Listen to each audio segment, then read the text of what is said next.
There was something special about Elisa. She would walk in. She always had a smile on her face. She made people feel at ease. It's really tragic to think about how things ended up for her. Los Angeles police are trying to figure out if the death of a Canadian tourist is foul play or an accident. No one could explain why she went on a California holiday by herself or what her state of mind was when she left.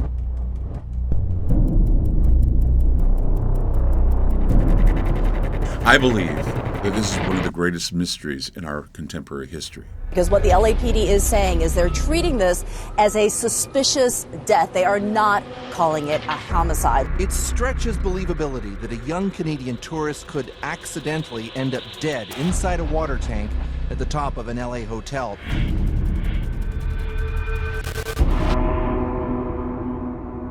It's almost as if this was a multiple cover-up, and that there are people in that hotel who know what happened to her that night.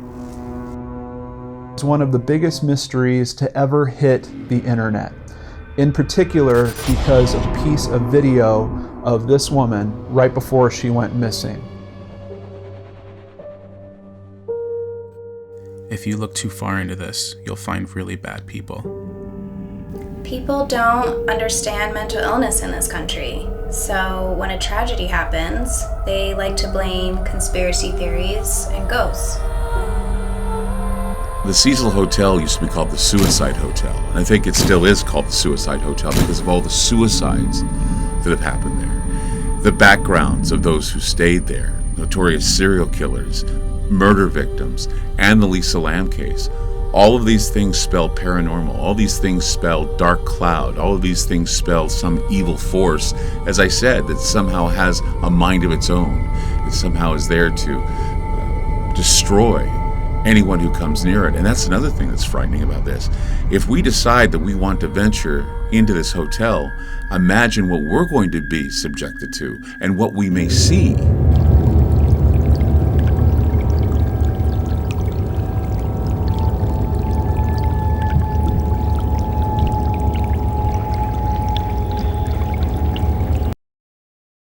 Hi, I'm Jake Anderson, writer and director of the forthcoming science fiction film Machine Wash Warm. Hi, my name is Jared Salas. This is our assistant Chewy, and I am the co-director of this film. A few years ago, I wrote a couple of articles about the Elisa Lam case. They went viral, and I started writing a book about it, and I became convinced that it's one of the most mysterious cases of the 21st century. Now, with a team of seasoned filmmakers, I want to make a documentary called What Happened to Elisa Lam.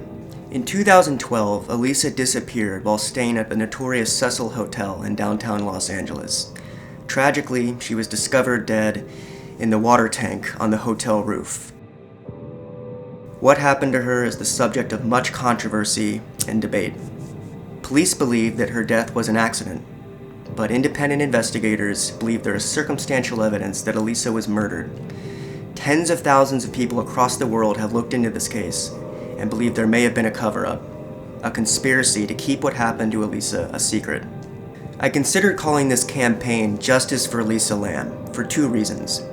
One, I want to reopen the investigation. This case is riddled with holes and anomalies, including a potentially doctored surveillance tape. There are many questions that just simply haven't been answered, by the police or by anybody. Over the last few years, I've been in contact with dozens of people connected with this case. Friends of Elisa's, law enforcement, hotel employees, psychiatrists, body language experts, even a psychic who stayed at the hotel the same week Elisa did. We're going to weave these stories together to paint the portrait of what really happened to Elisa. We're also working with the LAPD to get additional footage released to the public from the night she disappeared. Justice for Elisa Lam. The other reason I like that phrase is because over the last 5 years, Elisa has basically had her life turned into a grisly internet meme. There was more to her life than just a murder conspiracy. She was a fascinating young woman. I first found out about the hotel a few years ago when Jake was writing a book about it, and the more information I found out about it, the more intrigued and obsessed I became with the case. The Cecil Hotel has one of the most grisly and sinister histories of any establishment in the history of the world. This hotel has had so many suicides that the residents that live there actually referred to the hotel as the Suicide Hotel. And this is in addition to all the numerous murders and other unexplained deaths that have happened at the hotel. It housed two of the most prolific serial killers in history. One of them who lived on the same floor as the infamous surveillance footage. Elisa Lam's struggle with bipolar disorder and depression. This part is personal for me. A close family member of mine committed suicide after struggling with bipolar disorder, and I've had several friends that have had near-death experiences as a result of this illness. We have a strange way of dealing with mental illness in this country, and I think it gets stigmatized. This documentary will assess how we deal with mental illness in this country, and why it's actually just as disturbing as paranormal activity or murder conspiracy. However she died, at the heart of this case is a tragic story of someone who lost their life too soon. And it's resonated with hundreds of thousands of people who have created an online community of people sharing resources and talking about it.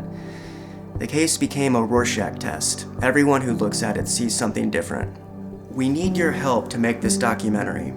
We need funds for traveling to interview subjects, color correction, animations, sound mixing, all of the things that make a theatrical release. There are other ways you can help us too. Share your theories with us, any evidence you have, any people you may know who have inside knowledge. We want to crowdsource an independent investigation using web sleuths from around the world. Help us solve this case and figure out what happened to Elisa Lam.